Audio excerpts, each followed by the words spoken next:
सर्व मैत्रिणींना माझा नमस्कार. आज आपण टेपची माहिती घेणार आहोत. ज्यावेळेला आपण फॅशन डिझायनिंगचा क्लास करत असतो त्यावेळेला टेप हे ॲक्सेसरीज फार महत्त्वाची असते. ह्यामधील इंच आणि सेमी हे दोन्ही बघणार आहे. त्याच्यानंतर ह्या प्रत्येक रेषेतील अर्थ आपण आज समजून घेणार आहोत.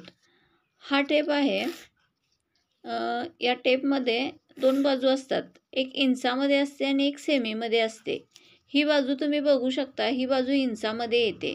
टेप सर्वसाधारण 54, 52 किंवा 60 इंचापर्यंतचे येतात. आता बाजारामध्ये 60 इंचापर्यंतचा टेप अवेलेबल आहे.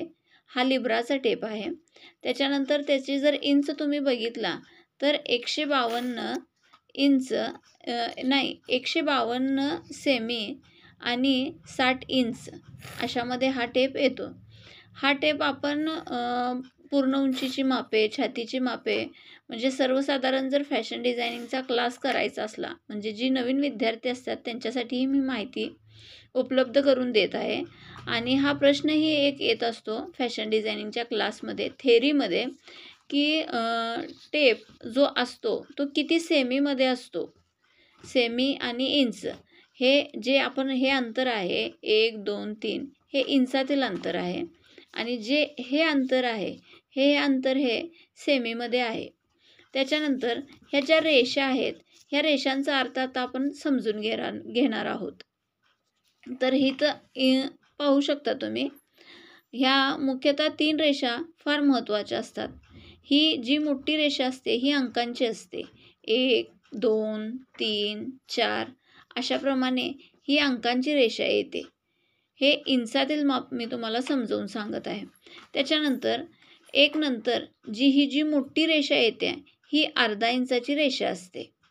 त्याच्यानंतर आपण 1 पासून जी तिसरी रेषा असते 1, 2, 3 ही सव्वा रेषा म्हणजे 1 नंतरची तिसरी रेषा 1.25 इंच. त्याच्यानंतर 2 नंतरची तिसरी रेषा 2.25 इंच. 3 नंतरची तिसरी रेषा 3.25 इंच. त्याच्यानंतर ही जी रेषा आहे म्हणजे अर्ध्यानंतरची जी तिसरी रेषा आहे 1, 2, 3 ही पाऊणची रेषा येते. म्हणजे 1.25 इंच घ्यायचा असला तर ही रेषा येणार. 1.25 इंच घ्यायचा असला तर 1.25 पासूनची तिसरी रेषा म्हणजे हे 2 अंक आहे. त्याच्यानंतरची त्याच्या आधीची तिसरी रेषा 1, 2, 3. त्याच्यानंतर जर 2.25 तुम्हाला घ्यायचं असलं तर ही रेषा येणार. ह्याप्रमाणे प्रत्येक मापाचं ह्या रेषांचा अर्थ मी तुम्हाला समजावून सांगितलेला आहे. अनेक वेळा सांगतो. ही मुख्य रेषा अंकांची 1 अंक, 2 अंक, 3 अंक. त्याच्यानंतर अंकानंतरची जी तिसरी रेषा येते ती 1.25 येते. मग जर समजा 1.25 इंच घ्यायचा असला तर 1 नंतरची तिसरी रेषा, 2.25 तुम्हाला जर घ्यायचा असला तर 2 नंतरची तिसरी रेषा, 3.25 जर घ्यायचा असला तर 3 नंतरची तिसरी रेषा. त्याच्यानंतर ही जी मोठी रेषा आहे ती अर्धा येते. अर्धा म्हणजे 1 आणि अर्धा म्हणजे 1.5, 2 आणि अर्धा म्हणजे 2.5.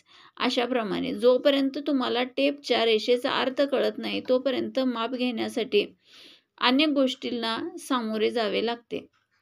आता ह्याचप्रमाणे माझ्या यूट्यूब चॅनलला लाईक करा, सबस्क्राईब करा. फॅशन डिझायनिंगसाठी महत्त्वाच्या ज्या सर्व गोष्टी असतात परीक्षेसाठी किंवा तुमच्या थेरीसाठी सर्व व्हिडिओ करून मी अवेलेबल करून घेणार आहे. उद्या तुम्हाला मशीनची पूर्ण माहिती, त्याच्यानंतर बेसिक जे फॅशन डिझायनिंगचे क्लास असतात किंवा ते पेपरसाठी जे तुम्हाला क्वेश्चन येतात त्याची थेरी आणि त्याच्या सर्व ॲक्सेसरीजची मी तुम्हाला माहिती देते.